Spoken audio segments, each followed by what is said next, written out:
La necesidad que tiene la gente en creer en algo es ancestral. No hay sujeto humano que pueda vivir sin creer en algo, se llame como se llame. Hay múltiples nombres para la creencia: Dios, ciencia, naturaleza, fe, religiones, mitos e incluso ateísmo, ya que, aun el ateísmo, es la creencia en la no existencia de Dios.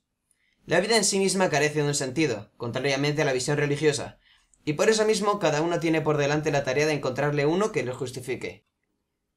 Desde nuestra aparición, el ser humano ha tenido la necesidad de creer en fenómenos paranormales para dar explicación a las cosas que ocurren en la naturaleza y que no saben ni cómo ni por qué se daban.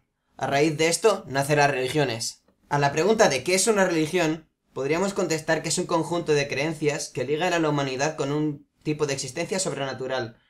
Desde el principio de los tiempos, la religión ha servido para controlar a las masas de forma sencilla, prometiéndoles una vida mejor a la que tienen y por tanto conseguir que no se saliesen del tiesto. De esta manera las religiones y sus representantes tenían todo el poder y los privilegios. Durante muchos años, la religión y la iglesia han controlado la vida de las personas en sentido de infundir temor, sobre todo en religiones donde existe el castigo eterno o el gozo eterno como consuelo del que sufre. Por otro lado, la gente siempre ha tenido la esperanza en que la vida después de la muerte fuese más feliz que la terrenal, normalmente infeliz y difícil, sobre todo en la antigüedad. Miedo al castigo terrenal, debido al poder que los representantes de las religiones han tenido a lo largo de la historia. Miedo a la muerte. Si hay algo que, por mucho que se investigue, nunca se va a poder conocer a ciencia cierta es: ¿qué hay después de la muerte? ¿Existe algo que sobreviva a nuestra muerte? ¿Algo así como un alma? Esas cuestiones son las que crean adeptos a las religiones. Las religiones suelen oponerse a los cambios, por lo tanto a la ciencia.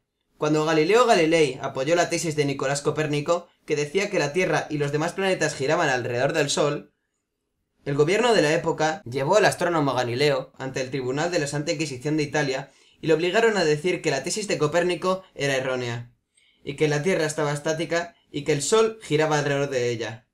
Para no sufrir las torturas que le esperaban si decía lo contrario, afirmó que la Tierra efectivamente estaba quieta. Cuentan que después de esto, dijo en bajo: y sin embargo se mueve. Algunos filósofos piensan, como Bertrand Russell, que no es lógico que sea el creyente quien demuestre la no existencia de Dios. Yo estoy de acuerdo. Se puede y se debe demostrar solo lo que existe.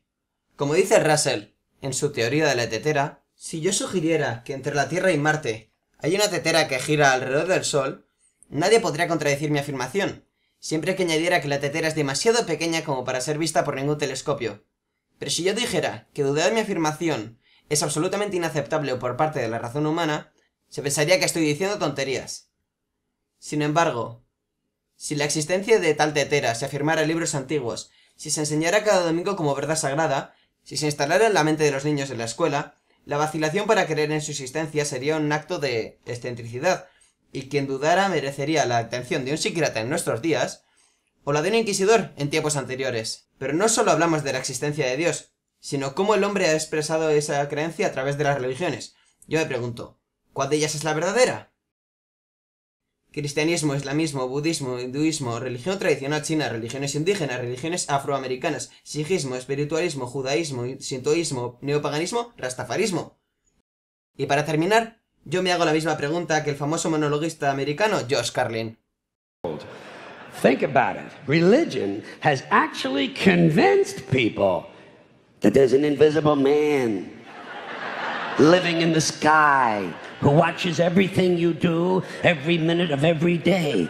And the invisible man has a special list of 10 things he does not want you to do.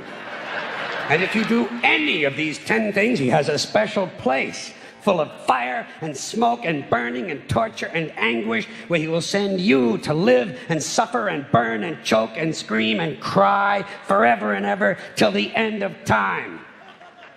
But he loves you.